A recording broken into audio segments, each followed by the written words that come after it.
اه، من پس اگه اجازه بدین میرم سراغ بخش دوم بحث، چون فکر می‌کنم بله. یه سری از این سوالا در اینجا هست. بعد هر کدوم که پاسخ نداده بودم و با کمال میل سعی میکنم که به این سوالایی که مطرح شده و نوشتم پاسخ بدم. خب اجازه بدید پس بحث من با این شروع کردم که به دلایلی که میخوام بشمارم که خیلی زیبا هم در خیلی از سوالات شما بود. جامعه ایران یکی از اون جوامعی شد که نیامد بحث عرض کنم که پذیرش مدرنیته رو به اصطلاح بخواد تام و کمال قبول بکنه و همونجور که گفتم فکر میکنم با اما و اگر به عنوان یک خریدار احتیاط پیشه رفت جلو. چرا این مسئله به این شکل رقم خورد؟ فکر میکنم به این برمیگرده که ما وقتی نگاه میکنیم به تاریخ روشنفکری ایرانی در عصر مدرن میبینیم که دو تا مفهوم هستن که پیوسته این روشنفکران رو به خودشون نگران کردن، یعنی دغدغه فکری اونها هست. اون دو تا مفهوم چیه؟ یکی هویت، یکی هم بیریشگی. ببینین به نظر من این شکلی شده در جوامعی مثل ایران ما مدرنیته رو دریافت کردیم به خاطر همون مسائل سیاسی که دوستان برشمردن، استعمار غربی، امپریالیسم، هر چی که میخوایم نامشو بذاریم. ما چون دریافتش کردیم لذا به خواسته خودمون هم نبود، لذا نگرش ما، قضاوت ما در مورد مدرنیته یک قضاوتی شده که من بهش میگم یک قضاوت اخلاقی سیاسی هست. اونهایی که مدرنیته غربی رو دوست نداریم، برای مثال بین ما خیلی مد هست ردیه نویسی میکنیم بر تاریخ غرب، درسته؟ یا مدرنیته رو یکسان میپنداریم با استعمارگرایی و امپریالیسم، خارج از اون ارزش هایی که میتونه فی نفسه با خودش به همراه آورده باشه. به عبارتی قضاوت ما ارزشی است. من فکر میکنم که این نوع برخوردهایی که من با کمال احترام اسمش میذارم شاید برخوردهای ساده لوحانه، دیگه دورانش تمام شد. باید یکم جدیتر به مسئله برخورد ما و اتخاذ یا عدم اتخاذ مدرنیته بهش نگاه کرد. ولی برای اینکه دوستان ببینن کجا میاد، من این روزا دارم دیوان کامل اشعار ملک الشعرای بهار رو میخونم. این چند تا بیت خدمتتون بگم که شاید به بحث امشب ما ربط داره. میگه اروپا شد از آسیا نامور، وزو آسیا گشت خوار و نژند. دریغا که از این دانش و پرورش، اروپا نیاموخت جز مکر و فند. ز گفتار خویش چه حاصل چه بود، پسندیده قول و عمل ناپسند. یعنی چی میگه بهار؟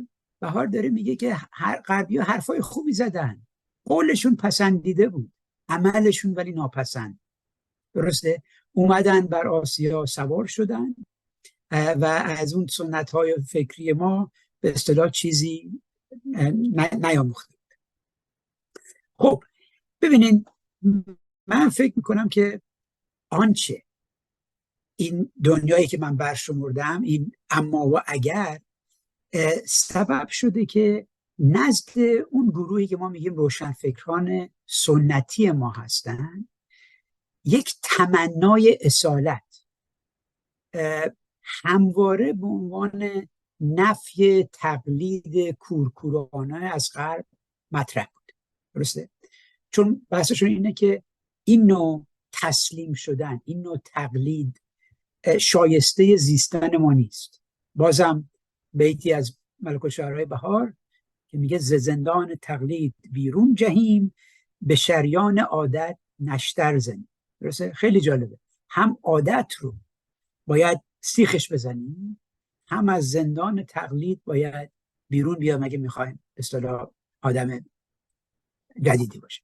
خب خیلی زیباست وقتی ما فکر میکنیم، برمیگردیم نگاه میکنیم به تاریخ روشنفکری ما، میبینیم که چقدر این در مذمت این تقلید کورکورانه از غرب چقدر روشنفکرای ما سخن راندن.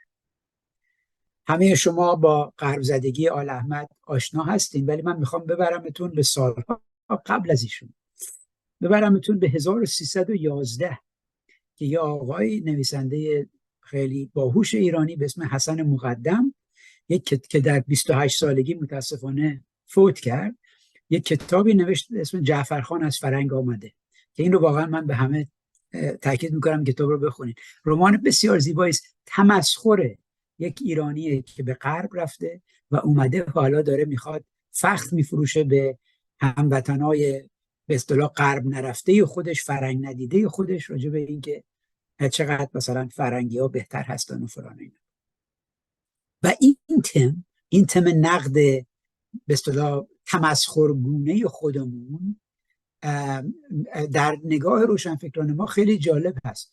یعنی ببینید حسن مقدم این حرفو نمیزنه که بگه ما مثل این جعفرخان بشیم، این در مذمت رفتار جعفرخانی است که بعدش هم مثلا صمد بهرنگی در صحبت اون چخ بختیار مطرحش میکنه، فخرالدین شادمان در بحث فکلی مطرحش میکنه، آل احمد در غرب زده بودن و علی شریعتی هم که به همون بازگشت به خیش مطرح میکنه. درسته؟ اگه توجه کردید من گفتم تاریخ این نوشتن این کتاب هست 1311، ولی جالبیش چیه؟ جالبی اینه که اولین آشنایی روشنفکران ایرانی با تفکر فلسفی غرب تازه قراره 2 سال بعد از این صورت بگیره. یعنی زمانی که در سال 1313 کتاب رنه دکارت با عنوان گفتار در روش برای اولین بار به فارسی برگردانده میشه اولین تکست فلسفی خارجی که برای شهروند ایرانی نوشته میشه و ما میخوایم به اصطلاح این رو درک بکنیم. یعنی ببینین منظور من این است که انتقاد قبل از حتی این درک فلسفی شروع شد. دوستان یکی از سوالاشون این بود که این خرد ورزی که ما ازش صحبت میکنیم یعنی چی؟ چه شکلی است؟ ببینید دوستان، چون صحبت دکارت شد اینو در پرانتز خدمتتون میگم. دکارت در یکی از این کتاباش با این جمله مشهور شروع میکنه: من میاندیشم لذا هستم. I think therefore I am. این جمله میگن انقلابی رو در فلسفه رقم زد. به چه معنی؟ مرکز ثقل شناخت اومد رفت روی شانه منه که میاندیشم، نه دیگه به عنوان موجودی که خدا درست کرده یا اون افکار متافیزیکی، بلکه این منم که میاندیشم لذا هستم، به خدا وامی ندارم، بدهکار کسی دیگه نیستم، موجود اون تفکر ماورای طبیعه و فلان این حرفا رو ردش میکنن. لذا اون خردگرایی که ما داریم ازش صحبت میکنیم در عرصه مدرنیته و روشنگری، معمولا برش میگردونن به این جمله کلیدی دکارت که من میگم تاسف آشنایی ما در این سال انجام میشه، یعنی به تاریخ میلادی مثلا میشه 1925 که 35 که مثلا 10 سالی هم از روی کار اومدن رضا شاه گذشت. حالا پس حرف من چیه؟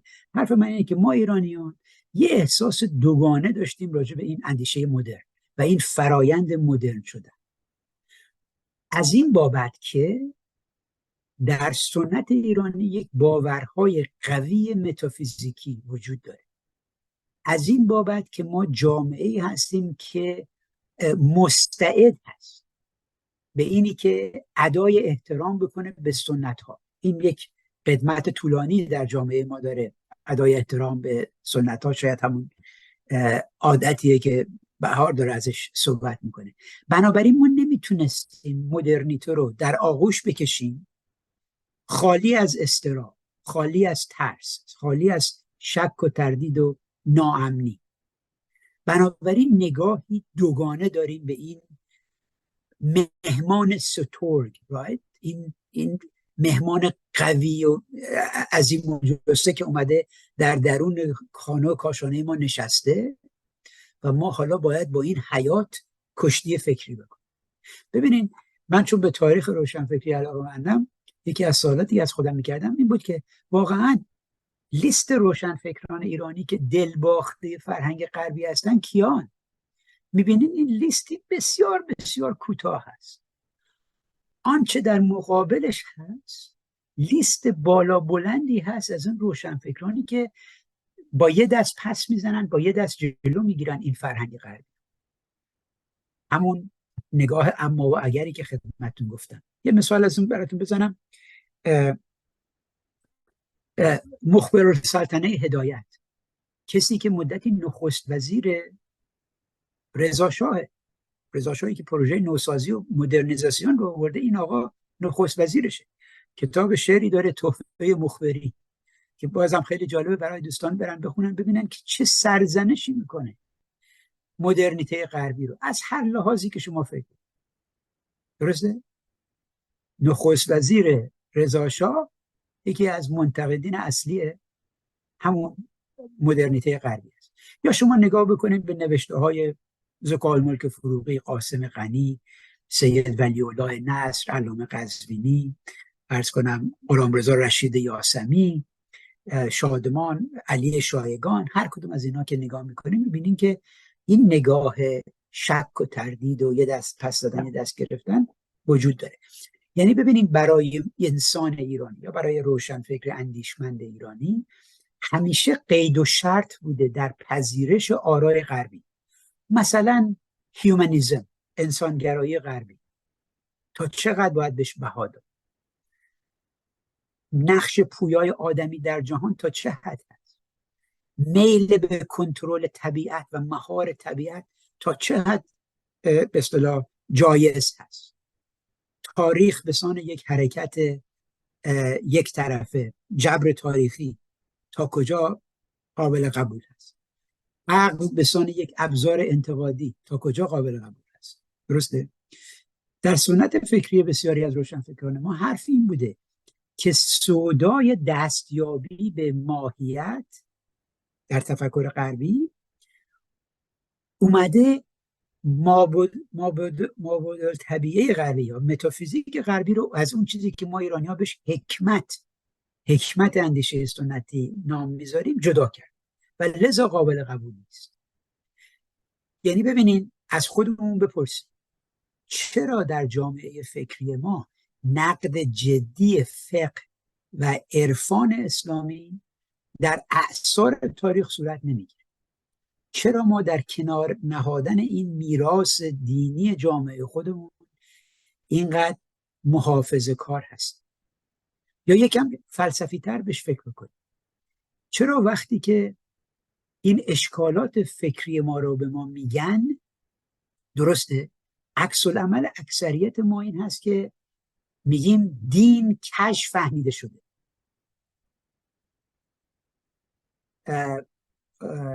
آخوندها، علامه ها اسلام رو به شکل واقعی نفهمیدن. این ریولیشنی هست که بیترید شده، بهش خیانت شده. یعنی به عبارتی ما تاریخ واقعی رو، تاریخ بالفعل، اکچوال هیستوری رو کنار میذاریم، ولی ادعامون این است که اون دینی که داریم کج فهمیده شده، اگر نه همه عناصر سعادت بشری در اون هست. خب این تفکر دامن زده به این اندیشه که به نظر من بسیاری از ما فلسفی دارم میگم در ایران اومدیم پناه بردیم به دامن یک نوع بیگانه گریزی، یک غرب هراسی، یک نگاه ذاتگرایانه به غرب و شرق که مثل این که اینا دو تا کهکشان موازی هستن که اصلا قرار نیست با هم برخورد بکنن، ادغام بشن، فلان نرفت. درسته؟ اینجاست که من فکر میکنم میگم که یک سری افکاری ناپخته از این نوع طرز تفکر در قلمرو سیاست و اجتماع برای ما پیش آمده. داریوش شایگان شاید یکی از بهترین متفکرین ما یه موقع حرف جالب میزد، میگفت که برای ماها ایرانی ها، کسانی که وارثان تمدن های بزرگ آسیا و آفریقا هستند، ما حدود 3 قرن از تاریخ بشری مرخصی گرفت. vacation from history.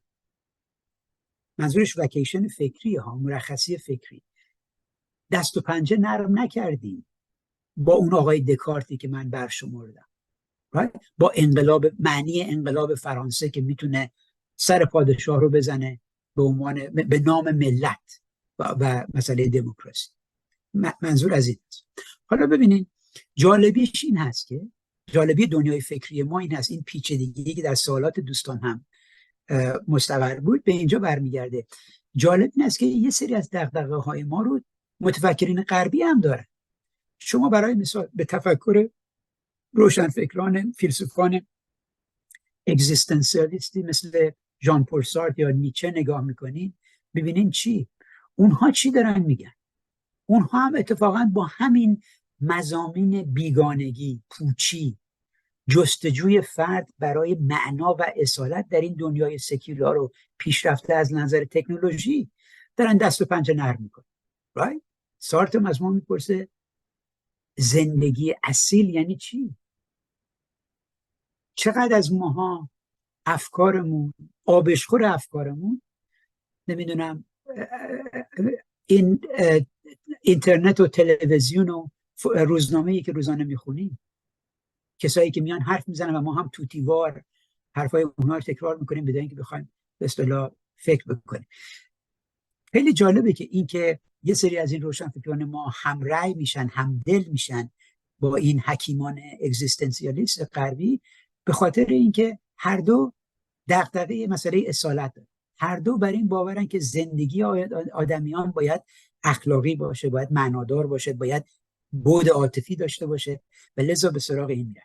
بنابراین وقتی من نگاه میکنم به این کشتی فکری که روشنفکران ما با مدرنیته کردن، یه سری سوالها اینها فرموله کردن که خدمتتون میگم که مثلا ببینین دغدغه‌های فکریشون رو نشون بده دیگه. ببینیم به ما بگه که چی دارن فکر میکنن. مثلا سوالای ما این هاست: آیا میتوان بر مدرنیته چیره شد؟ آیا روایت‌های غیر غربی از مدرنیته دسترس پذیره؟ آیا جامعه‌های غیر غربی میتونن با نقد مدرنیته یه میانبر تاریخی فرهنگی بزنن به سوی دوران پس از مدرن؟ درسته؟ شورتکات تاریخیه. آیا یک ایرانی مسلمان میتونه نقدهای پسا مدرن رو بپذیره یا نه؟ آیا میتونیم فلسفه و معرفت غربیان رو گزینشی بیاموزیم و بر بگیریم یا نه؟ آیا با مدرن شدن ما میتونیم تمام اون اشتباهاتی رو که غرب مرتکب شده دوباره تکرار نکنیم، یا اینکه باید ما هم مرتکب همون اشتباهات بشیم، سرمون به همون سنگ‌ها بخوره تا یاد بگیریم که باید چه شکلی جلو رفت؟ درسته؟ اینها یه سری از سوال‌هایی است که یه سری از این متفکرین ایرانی بر شما بودن. یعنی من اگه بخوام خلاصش بکنم میگم که در نزد یک سری از ماها با اون تعریفی که در اول بحث برای دوستان برشمردم، من فکر میکنم بعضی از ماها مدرنیته رو میخواییم منهای مدرنیسم، یعنی اون تکاپوی مدرن بودن رو میخوایم ازش فاکتور بگیریم، اون بخششو نمیخوایم. مظاهر مدرنیته رو عرض کنم همونجوری که دوستان میدونن، اینترنت و نمیدونم هواپیما و کامپیوتر و فلان این چیزها رو دوست داره، هیچ کس با اینها سر دعوا نداره، حتی جمهوری اسلامی. ولی اون مدرنیسم به عنوان فلسفی داستان رو نمیپذیره. حالا پس اگه اجازه بدید من به خاطر مسئله وقتی کم نتیجه گیری بکنم، بعد ببینیم بحث به کجا میره. پس حرف من تا حالا این بوده که همونجور که نباید به سنت یک نگاه رمانتیک داشت، چون ببینید دوستان سنت هم یک به نظر من بدفهمی راجبش وجود داره. بعضی فکر میکنن که سنت مثل یک چیزی که شما گذاشتین در انبار خونتون، خاک خورده همون جوری هست، هر وقت خواستین میرین از انبار میارین بیرون، در باکستون رو باز میکنین و سنت همونجور پابرجاست. اصلا اینجوری نیست. سنت به قول یکی از این فیلسوفان غربی همواره در حال زایش روزانه است، چون وقتی میخواد برای امروز شما قابل فهم و قابل درک بشه، شما هستین که با درایت خودتون، با قرائت خودتون از اون متنی که دارین میخونین، از اون سنت فکری که فکر میکنین وامدارش هستین، دارین اون سنت رو به روز میکنین. پس سنت این چیزی نیست که در چمدون شما هست، در انباری بوده و یه چیز خالص و پیور هست. درسته؟ حالا پس من مثلا اینه که بعضی از ما چون این نگاه رو داریم، یه نگاه رمانتیک داریم به سنت که باید کنار گذاشته شد، به مدرنیته هم نباید نگاه رمانتیک داشت، نباید فقط جنبه‌های مثبت خودش رو دید. اما چالش ما چی هست؟ در صحبت بعضی از دوستانم این مسئله هست. ببینین این که چه باید کرد با این مهمان ناخوانده. مدرنیته چه ما بخوایم چه نخوایم تقدیر زمانه ماست. در خونه و کاشانه ما لانه کرده، شما رو به پاسخگویی مجبورت کرده، حق انتخاب کردن که شما خودتون رو از این پدیده کاملا ایزوله بکنین رو ازتون گرفت، چون جهانی شدن دیگه به شما این امکان رو. حالا برگردیم سر اون جنبه سیاسی این داستان که چرا ما نگاهمون این حالت دوگانه رو داره. یک متفکر هندی به اسم نیراد چادهوری یه حرف خیلی قشنگی زد که به دل من خیلی نشست، راجع به اینکه جوامعی مثل آسیایی مثل هند و ایران چه شکلی با این مسئله مدرنیته غربیش صحبت کردن. گفت ببینین غرب سابجکت هود یعنی فردانیت رو برای ما به ارمغان آورد، اما شهروندی یا سیتیزنشیپ رو از ما دریغ کرد. برگردیم به همون شعر ملک و شعرهای بهار، درسته؟ سخنان نیکو رفتار ناپسند. تفاوت هست لذا بین اینکه ما فردانیتش رو شاید حتی علاوه فلسفی بتونیم بپذیریم، اما چون شهروندی به ما اعطا نشد، اون نگاه شک و تردید ما نسبت به غرب کاملا سر جای خودش مون. به نظر من در این برزخ فکر ما در یک سرگردانی فکری در برابر غرب قرار گرفتیم.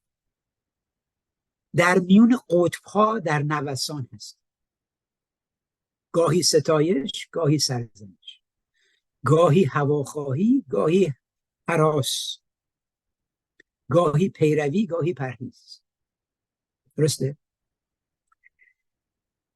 دلیل این مسئله هم باز هم تکرار میکنم به خاطر این است که ببینین فکر بکنین مدرنیته یک مثلا نوشیدنی گوارا هم باشه.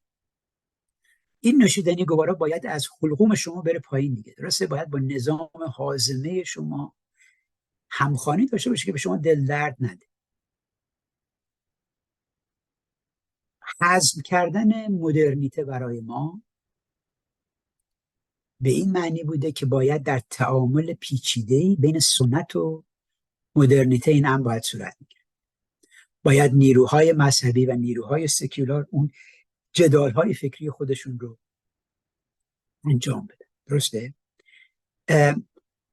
من فکر میکنم، بازم تکرار میکنم، تمام این حرفایی که من میذارم میتونه کاملا غلط باشه، این برداشت‌های من است بر اساس فهم ناچیز خودم. من فکر میکنم در جوامع چون ایران که مدرنیته بیش از هر چیز در چهره فنی و صنعتی خودش پدیدار شده. دوستان نگاه بکنن به معرفی خودتون، شما از سرآمدان فکری جامعه ما هستین. وقتی معرفی میکنین خودتون رو، اکثرتون در رشته‌های مهندسی و پزشکی بودین دیگه، درسته؟ چون نظام آموزشی ما این بود که اگر بچه باهوشی هستی میری به طرف اینها، از علوم اجتماعی و فلان اینها اجتناب کن، اینها ماره تنبل‌های فکری است. درسته؟ بنابراین ما چهره فنی و صنعتی مدرنیته رو شاید تونستیم خوب بپذیریم. هیچ کدوم از ما در دانشگاه و فلان با نمیدونم ریاضیات و فیزیک و فلان این دنیای مدرن مشکل نداشتیم، ولی همونجوری که در سالهای ما منعکس بود، وقتی به بعد فلسفی داستان میرسه، به بعد فرهنگی داستان میرسه، اینجا پامون میلنگ. مثلا پذیرش آیا این که اعلامیه حقوق بشر رو میشه بگفت که از قرآن مهمتر هست یا از هر کتاب آسمانی دیگری مهمتر است؟ میتونیم ما خودمون رو در یک قاموس یک تفکر جهان شمول ببینیم، خارج از این بندهای تفکر محدود محلی خودمون که من ایرانی ام، افغانی ام، هندی هستم، عراقی هستم، فلان و فلان. درسته؟ من فکر میکنم اون پیش زمینه های فرهنگی و اجتماعی برای به بار نشستن اون تفکر مدرنیته آنچنان در بین ما قوی نبوده و بنابراین ما مدرنیته رو حالا به زور هم به ما حقنه کرده باشن، درسته، همواره با یک ترس فلج کننده‌ای پذیرفتیم از اینکه پیامدهاش چیه، کدوم بخشش گزنده است، چه بخشش شما میتونیم چون و چرا درش بکنیم راجع به این مسئله. پس من حرفم اینه که ببینین مدرنیته درست پدیده اروپایی هست، بذرش در اونجا کاشته شد، اما امروزه شیوه رشدش به سراسر گیتی رفته و رشدش در هر محیط در گرو شرایط محلی اون مسئله اون محیط هست. یه مثالی براتون بزنم. کارل مارکس در رابطه با هند یک مقاله جالبی داشت و میگفت که راهن پاسپورت ورود هند به دنیای جدید است. درسته؟ حرفش هم درست بود دیگه. میگفت که هند با این عظمتش در حال میتونه در اقتصاد جهانی ادغام بشه و فلان، حرفا مدرن خواهد شد. ولی ببینین هند امروز رو از لحاظ مدرنیزاسیون هیچی کم نداره. شاید در بین کشورهای جهان سوم هند و چین رو بگفت که بدون شک پیشرفته ترین کشورهای جهان سوم بودن از لحاظ تکنولوژی و نمیدونم سرآمدان فنی. اما ببینین مدرنیته در هند باید با آداب و رسوم محلی اونجا کنار اومد. درسته؟ هندیان بسیاری از باورهای سنتی و دیرینه خودشون رو به کنار نگذاشتن یا ادغامی از این مسائل به وجود آورد. پس بنابراین من فکر میکنم در این دوران امروزی که ما هستیم در قرن 21 اون حرفایی که یه سری از متفکرین غربی مثل فوکویاما زدن که تاریخ تمام شد، لیبرالیسم غربی برد، end of history، اینها حرفای بچگانه ای بود. ما امروز با یک مدرنیته روبرو نیستیم، ما با مدرنیته ها روبرو هستیم. مدرنیتیز نه مدرنیتی. درسته؟ یعنی مدرنیته ای که در ایران و در هند هست با اون چیزی که در نمیدونم سوئیس و نروژ به وجود اومده تونه کاملا متفاوت باشه. حالا من بازم چون مسئله زمان هست اجازه بدین هر جایی که دوستان حکم بکنن لازم بشه به سوالات جواب بدم، لازم بشه اینجا میستیم به فرصتی بدیم به بقیه.